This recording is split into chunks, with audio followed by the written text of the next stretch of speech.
Magandang gabi po mga kumantot.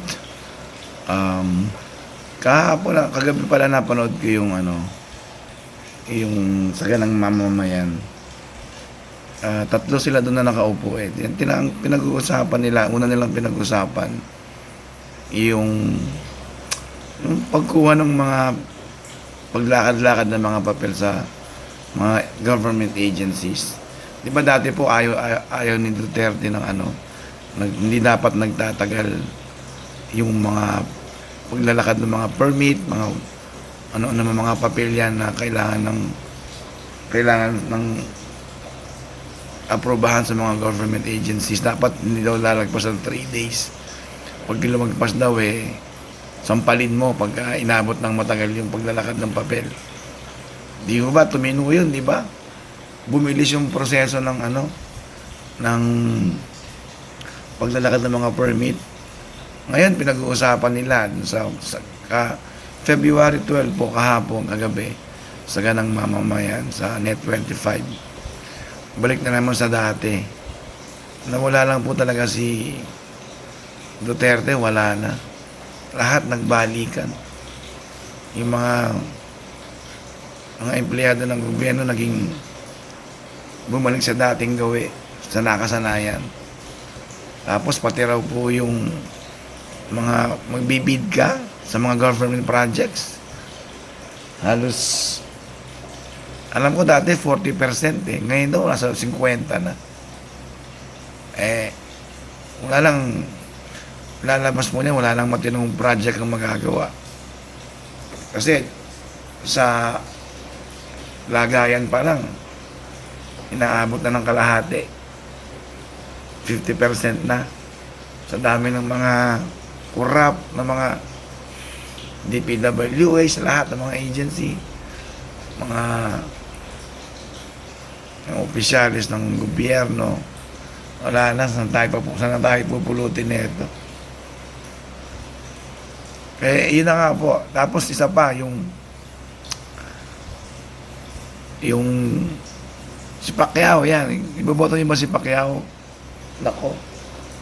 Tumatakbo si Pacquiao bilang senador. Hindi naman nakataka-taka yun na tumakbo siya ulit. Ang nakakasurpresa, tumatakbo siya sa sa ilalim ng team ni Bagong Pilipinas ni Bongbong, ni Pangulong Bongbong Marcos. Katakot-takot na batikos ang ginawa ho niyan, di ba, kay Bongbong nung tumatakbo si Bongbong sa pagkapangulo. Dami yan sinasabi, magnanakaw, yung pamilya, milyon-milyon, bilyon-bilyon, trilyon daw ang ninakaw. Dapat daw magbayad sila sa taong bayan. Dami sinasabi ni Manny. Pero ngayon, siya, yung sinuka niya, dinilaan niya rin po. Tumatakbo siya sa bagong basta yung sa po ni Bongbong, grupo o partido. Paano ng bansa natin pagka ang mga politikong tatakbo kagaya ni Pacquiao, walang delikadesa, walang paninindigan. Sabi nga sa English in politics, there is no permanent friends or enemies, only permanent interests. Ako, tayo dyan kay Manny. Alam mo na, malamang yan, hindi talaga yan, walang planong tumulong sa bansa yan. Sabi lang nila yan. So, ang dami pong tumatakbo, puro artista ulit. Tito Soto, Bong Revilla, Lito Lapid, Joseph. Para bang iba? Ang Tito Vic and Joey, gusto ko po yan. Pero si Tito, parang ilang taon na rin eh. Ang daming taon na po. Si Bong Revilla. Ang dami po nila. Si Ping. Ping Lacson. Ulit-ulit na lang. Wala naman nabago sa bansa. Hanggang ngayon, mahirap pa, marami pa rin pong mahirap. Wala naman talagang tulong ang gobyerno. Ako sa sariling karanasan ko po saan ba ako natulungan ng gobyerno? Parang wala. Parang wala pa akong maalala. Sa 50 years ko na existence sa mundo, sa Pilipinas, naalala ko nung si Marcos pa, yung matandang Marcos pa, nakatikim kami ng rasyon. Ano yun? Pulburon, skim milk, mga mais, yan. Pero magmula nun, wala na po. Tulong ng gobyerno, ayuda. Bagay, sabi nga nila, yung mga gusto ng ayuda, yun yung mga taong walang respeto sa sarili nila eh. At yun ang gusto ng mga politiko, yung magbigay ng ayuda for peace. Kasi habang nakaupo sila,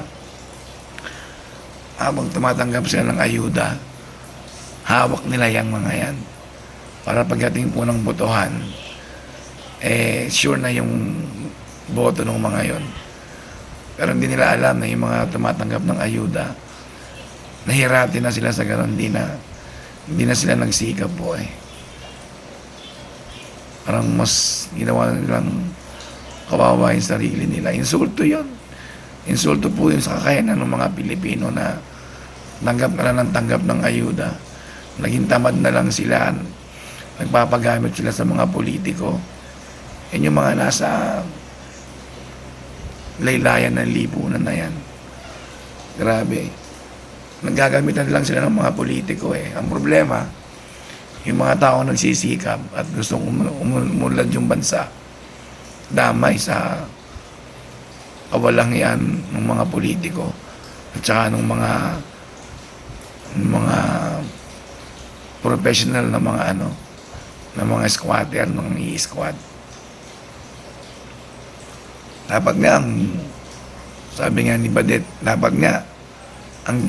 or sabi ng iba, marami, dapat nga daw ang tulungan ng gobyerno yung mga nagsisikap eh. Kumbaga, di ba parang sa trabaho, bibigyan mo ng incentives, ng bonus. Yung mga empleyado mo na na nakita mo nagsisikap. Pero sa bansa natin, wala po eh. Sino pa yung tamad, sino pa yung walang ambisyon, walang ambag sa lipunan, sila pa yung tinutulungan. Kami nga, ilang taon na, hanggang ngayon nangungupahan, wala mo lang nag-offer sa gobyerno na, uy, matagal ka na nangungupahan, bigyan ka ng diskwento, pupo ka ng pabahay. Pero sa mga squatter, libre, bibigyan pa ng alamos pag naglipat. Ang gagawin naman ng mga binigyan ng pabahay, ibebenta, mangi-squat ulit. Sabi Jose. Kaya, nalang pupuntahan yung bansa natin.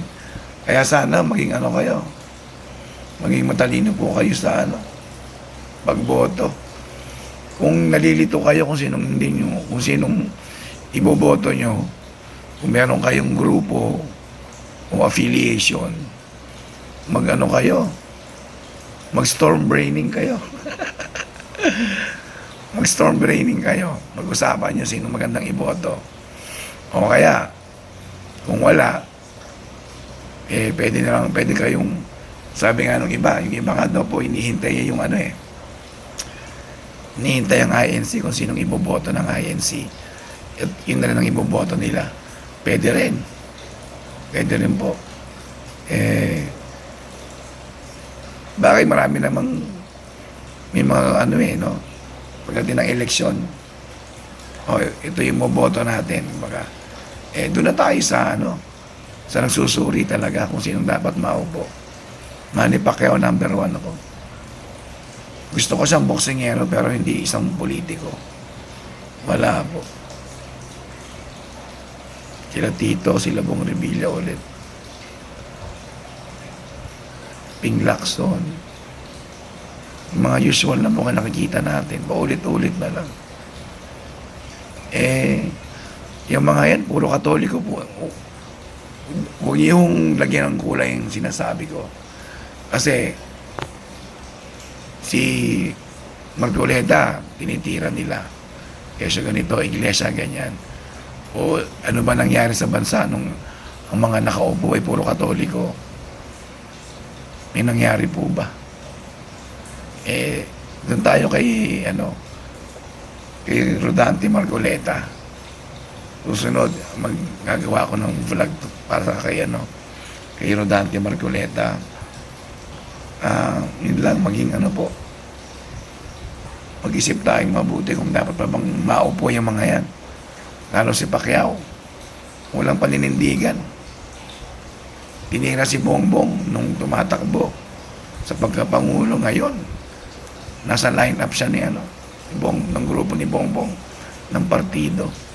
Anong klaseng politiko po yan, ganyan tao? Sarili niyang dangal, binibenta niya. Lalo pa yung dangal ng mga kababayan niya.